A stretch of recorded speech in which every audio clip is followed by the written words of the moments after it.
And I think it just demonstrates that when we're watching these cabinet, I don't know what to call them anymore, these series of cabinet meetings that are being produced on TV or the tweets, these are people that think that they're governing and they actually just don't know the inner workings of how the government operates. And so they're not responding to, they're not actually doing their work. They're not doing their job.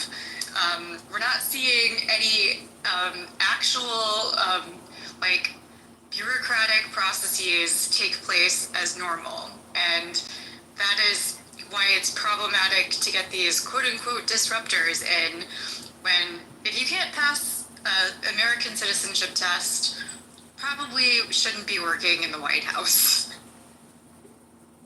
Your background check. Let me add that too. The distribution, at least I was reading, was about the fact that they cut so much U.S. aid that there was no way to actually have the manpower to distribute any of this. So, which is why they had to throw it out, and maybe they didn't even have the budget left to do that because it was all cuts.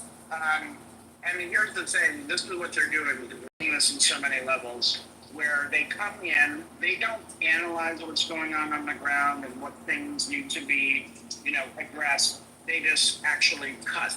They cut, they remove, they ignore anything that the previous administration has done. They will get rid of, or they will just not do it, or cease it immediately. And so we're seeing this happen from many fronts. One is this USA ID and the food that they're throwing out. Another, in my opinion, is the horrific flooding that was going on in Texas, that is still going on in Texas, where they don't have the response. They don't have the team in place. There are cuts that were made through emergency services. And let's just forget about the fact that the government there, the local government, the state government, hates, regulations and hates democratic president aid to the states that could have been helpful in a warning system. This is the fact that, FEMA wasn't even ready or up to the job for this. And this is all because the previous Democratic administrations, the new one comes in, they don't believe in anything, any of the government programs, everything should be banned. And so therefore, the people end up suffering because their policy is not to actually govern, it's to get rid of the other things and maybe govern on a shoestring. Well, that doesn't work, and particularly in a transition. But this is not new to the Trump administration. You could argue back to 9/11 when Bush took office 8 months before 9/11 happened, he scrapped a lot of security warnings that Clinton did because it was a Clinton thing. And they ignored a lot of the, things and intelligence briefings that were going on for, Bin Laden and 9/11 disaster. They threw that out the window, and then look what happened. Absolute travesty. So this is consistent with when Republicans take over. They see what the previous administration is doing. They scrap everything. They want to start again because, my God, Democrats are so bad. We can't even listen to anything that they have built up or done or warned us about. And we have to go all day just to show them. And look what's happening. The people are suffering.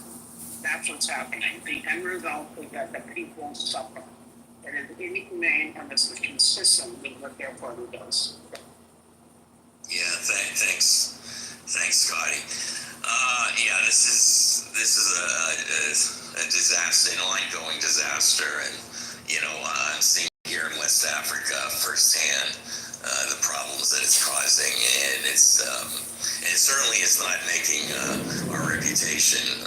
It's damaging our reputation, and at the end of the day, the idea of signing a contract in the United States is completely pointless. Because it doesn't mean anything. Treaties mean nothing for the United States. I think the rest of the world does, but the rest of the world understands that you can't trust the United States anymore. That they lie and they cheat. They for at least for the time that we have Donald Trump, it's a land of cheaters and liars, and that's the way it's perceived. Anyway, speaking of coming from the land of cheaters and liars, I want to say hello to Lady Odile.